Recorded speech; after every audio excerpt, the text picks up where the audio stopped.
जय श्री राम फ्रेंड्स, आप सभी का स्वागत है।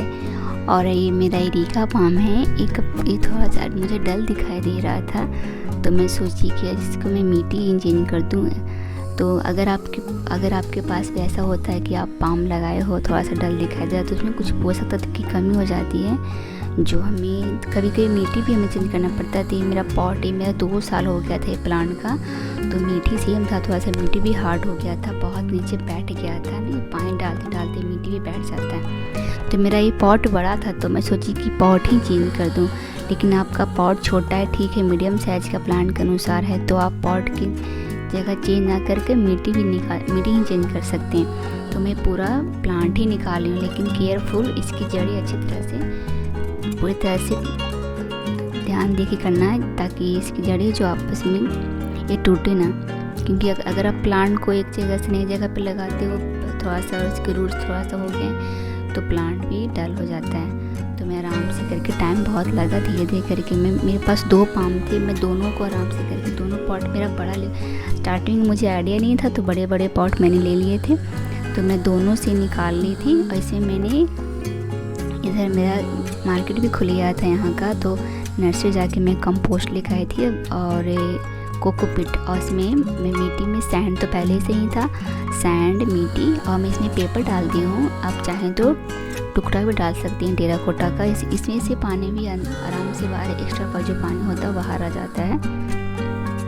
तो मैं स्टार्टिंग में थोड़ा सा वर्मी कंपोस्ट और कोकोपीट डाल दी, उसके बाद में वर्मी कंपोस्ट और कोकोपीट और मिट्टी को तीनों को मिक्स कर दिया। और मिट्टी में पहले से ही सैंड मिक्स था, तो 20% कोकोपीट, 20% इसमें वर्मी कंपोस्ट है, और 60% है मिट्टी और जो होता है गार्डन सॉइल और सैंड। ये सारे को मिक्स करके मैं ये बड़े पॉट में मिक्स कर ली हूँ। इसमें मेरे पास और बर्तन नहीं था मुझे मिक्स करने के लिए, तो जो पॉट से मैं निकाली थी उसी में मिक्स कर रही हूँ, और उसके बाद मैं पॉट में डालूँगी। तो कभी कभी जो पाम होते हैं वो थोड़ा मेरा पहले से बहुत हेल्दी था, लेकिन मैं जब घर से आई, मैं बीच में घर चली गई थी, तो अच्छी तरीके से केयर उसका नहीं हुआ। कभी ओवर वाटरिंग होगी, कभी अंडर वाटरिंग हो गई होगी। तो मैं आए जब से देखी हूँ, थोड़ा डल दिखाई दे रहा, तो मार्केट खुला नहीं था कि मैं उसको कुछ ला के उसमें लगाऊँ कोकोपीट कंपोस्ट।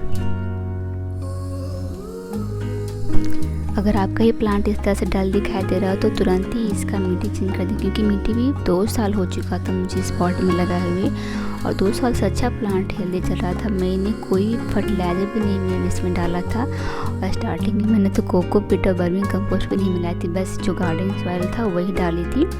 और हाँ, बीच में फ्रूट्स का जो होता है, बनाना पील का जो मैं वाटर होता है वो डालती रहती थी।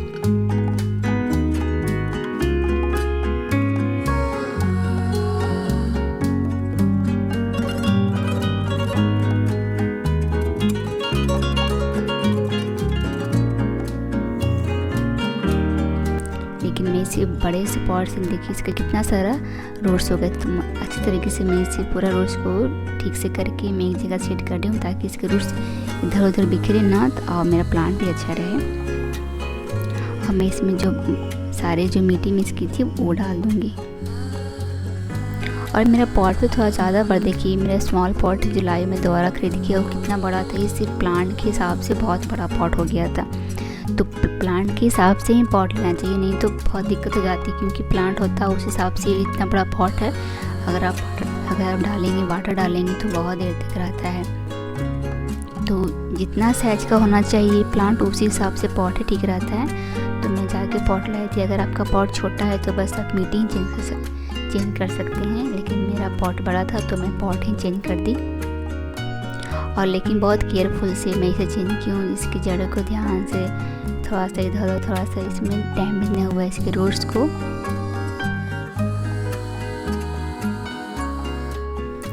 मेरा 2 पाम था, दोनों का 2 साल हो गया था। मैं एक बार 3 पाम लाई थी, तो एक मेरा 3 है, एक मेरा वो भी अच्छा चल रहा है। और ये इसका भी मैंने अच्छी तरीके से मिट्टी निकाल के दूसरे पॉट में ट्रांसफ़र कर दी। और उसके बाद मैं इसे बालकनी में ही छोड़ दूँगी, कम से कम 2 वीक के लिए जब तक पूरी तरह से हेल्दी नहीं हो जाए, क्योंकि अगर इसके नई जगह पे ट्रांसफ़र हुआ है तो कुछ टाइम लगेगा इसे भी एडजस्ट होने में थोड़ा सा। उसकी जड़ें हैं जो मिट्टी को पकड़ेगी कस के, तो भी धीरे धीरे प्लांट ग्रो करेगा। अगर मैं अभी इसे बालकनी में डाल दूँगी ना तो वहाँ फ्रेश सनलाइट आती है ना फ्रेश हवा आएगी, तो ये प्लांट डाल हो जाएंगे। तो मैं इसे अभी बालकनी में ही 15 से 20 दिन तक या 1 मंथ तक ही छोड़ सकती हूँ, ताकि अच्छी तरीके से पूरा इसकी जड़ें हैं जो मिट्टी में चली जाए। और मैं इसमें पानी स्टार्टिंग में पानी पूरा डालती हूँ ताकि इसकी पूरी रोड से गीली हो जाए और इसके जड़ मिट्टी को पकड़ ले। उसके बाद आप इसमें पानी चेक करके ही डालें, जब मिट्टी सूखी हो तभी डालें। बस ये मेरा ब्लॉग अगर आपको पसंद आए, अच्छा लगे हो तो प्लीज़ इसे लाइक शेयर और सब्सक्राइब करना ना भूलें। राधे राधे।